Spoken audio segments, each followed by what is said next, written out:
세미님, 독일 블루카드 진행의 경우 제3자와 같이 진행하는 것도 가능한가요? 한 가족 플러스 제3자 1인 이렇게요. 그거를 하나의 케이스로 묶기는 어려워요. 근데 그런 방법은 가능할 수가 있어요. 이쪽에 죄송해요. 호레비 가족. 자녀가 줄줄줄 딸려있는 돌싱 아빠가 있어요. 이쪽에 자녀가 또 줄줄이 딸린 돌싱 엄마가 있어요. 이 두 분이 같이 뭐 결혼을 했다. 혼인 신고를 해가지고 같이 블루카드를 진행해서 영주권을 진행을 한다 하면은 근데 이미 부부 자녀가 있는 경우에 거기다가 하나를 더 붙이는 거는 불가능해요. 문의 말랑말랑견님, 이민을 앞두고 영어를 원활하게 하고 싶다는 생각이 많이 듭니다. 자유자재로 되게끔 준비하고 싶은데 한국에서 어떤 노력을 하는 게 좋을까요? 불가능해요. 한국에서만 공부를 해가지고는 종이 뭘 의미하는지는 제가 잘 모르겠는데 프리토킹이라는 말 자체가 콜잉글리시예요. 그런 말을 해외에서는 잘 그런 표현을 쓰지를 않는 편인데 내가 프리젠테이션을 자유자재로 할 수 있다. 비즈니스가 가능할 정도로 혹은 대학교 대학원 수업을 충분하게 따라갈 수 있을 정도의 아카데믹한 잉글리시를 할 수 있으려면은 한국에서만 영어학원 다녀가지고는 통상 인데 어려운 편이에요. 영어 공부를 하는 거는 제가 블로그에도 여러 번 많이 남겼는데 한번 꼭 찾아서 읽어보시면 좋은데 견님이 나이가 어떻게 되느냐에 따라서도 영어 공부의 방법과 목표와 한계가 달라지거든요. 10대인 분이라면은 방법이 달라지고 20대, 30대가 그 영어 공부 방법이 달라요. 이미 20, 30대가 넘어간 분들 같은 경우는 결국에는 문법, 단어, 독해부터 시작을 해야 되고 그 다음에 듣기, 쓰기, 말하기 순서로 공부가 진행이 돼야 돼요. 문법, 단어, 독해까지는 한국에서 공부가 되는데 듣기, 쓰기, 말하기만 되더라도 한국에서 공부하는 게 비효율적이 돼버려요. 그래서 한국에서 기초 문법, 단어, 독해는 어느 정도 공부를 하다가 대략 뭐 IELTS 한 5.0 정도 수준까지는 달성을 했다. 그러면은 그때부터는 해외에 돈을 어느 정도 투입을 해서 해외로 나가서 어학연수를 하는 게 더 효율적이기는 해요. 근데 어쩔 수 없이 한국에서 내가 IELTS 6.0, 7.0까지 만들어야 되는 상황이다. 그러면은 온라인, 오프라인 공부들을 병행을 해가면서 근데 아무튼 말랑말랑견님이 도대체 10대인지 20대인지 20대도 초반인지 중반인지 후반인지 아니면 30대인지 30대 중반인지 심지어 40대인지에 따라서 전략이 다 달라질 수밖에는 없어요. 전공, 경력, 또 영어 공부 방법에 심지어 내가 어느 정도의 자금의 준비가 되어 있느냐, 당장 워킹홀리데이 비자, 어학연수를 갈 수 있는 상황이냐, 정규 과정에 들어갈 수 있는 상황이냐, 한국에서 돈부터 벌어야 되는 상황이냐, 이거에 따라서 영어 공부 방법이 다 달라요. 작년에 국내 공학 박사 취득해서 회사 다니는 중인데요.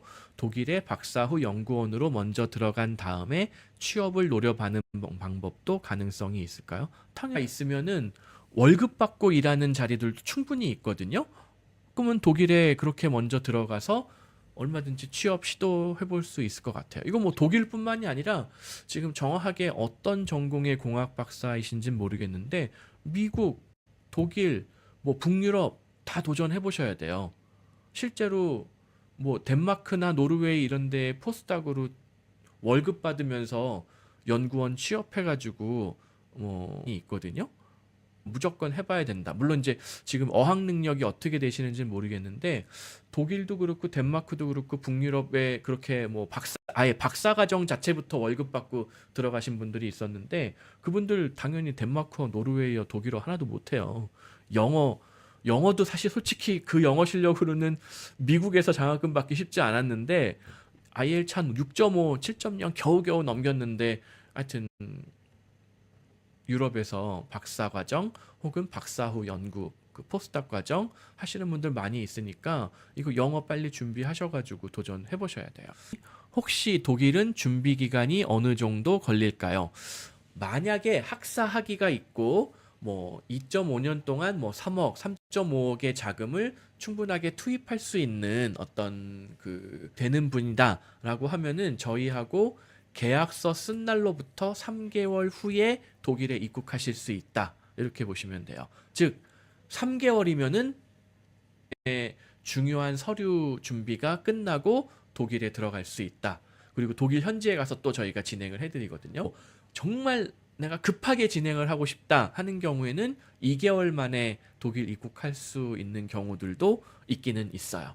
근데 통상 3개월 정도 준비하는 게 좋아요. 왜냐면은 하다 보면은 뭐 빼먹거나 실수하거나 오타가 생기는 경우가 있는데 그게 한 3개월 정도 기간이라면은 그거를 다시 한번 체크하고 리뷰하고 오타 난 거 다시 고치고 하는 시간이 2개월이면은 좀 그러면은 먼저 독일 들어가서 저희가 뭐 페덱스로 서류를 붙여가지고 처리하고 뭐 가능할 수도 있기는 있는데 아무튼 한 3개월 정도 보는 것이 좋습니다. 2.5년간 3억 혹은 3.5억 정도의 예산에 생활비, 저희 수수료, 세금, 4대 보험 이런 게 다 포함되어 있고 그냥 동네 공립학교를 보낸다 그러면은 하지 않으니까 문제가 아닌데 만약에 사립학교, 이중언어 사립학교를 보낸다, 국제학교를 보낸다 할 경우에는 교육비가 추가적으로 더 예산을 잡아야 될 수요. 하나당 1년에 한차 되는 건데 아무튼 3억, 3.5억이면은 좀 타이트한 편이고 거기에 이제 교육비 같은 것까지 추가를 하려면은 조금 더 여유 있게 잡는 게 좋을 것 같습니다. 한꺼번에 드는 것이 아닌 매달 700씩 조달하면 가능할까요? 700으로는 조금 모자랄 것 같아요. 낮게 잡아도 한 6,000유로 잡아야 되거든요. 8, 900만 원씩은 예산이 필요할 것 같습니다. 환율로 거의만 굉장히 원화 가치가 떨어졌어요. 지금 와서 놀고 있는데 계산을 해보면은 옛날에는 바트화가 1바트가 한 30원 했거든요.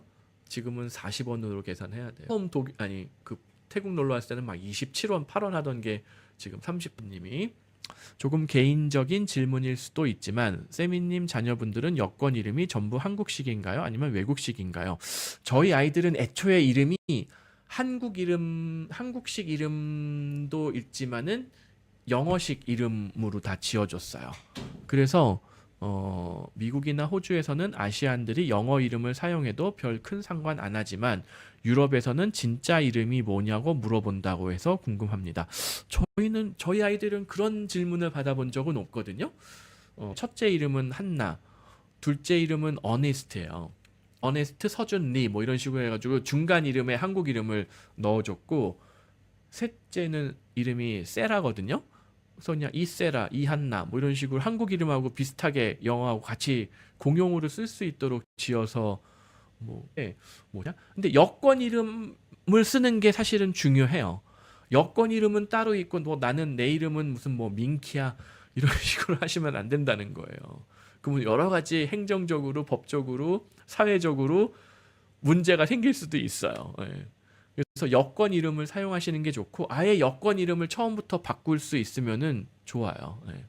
물리치료사 아우스빌딩이나 의료직업, 의사나 간호사 등 한국에서의 벌금 범죄 기록이 크게 문제가 안 되고 해외 이주용으로 제출하면 될까요? 이거 아까 문의해 주신 분인 것 같은데 그냥 그렇게 제출하셔도 큰 문제 없을 것 같습니다.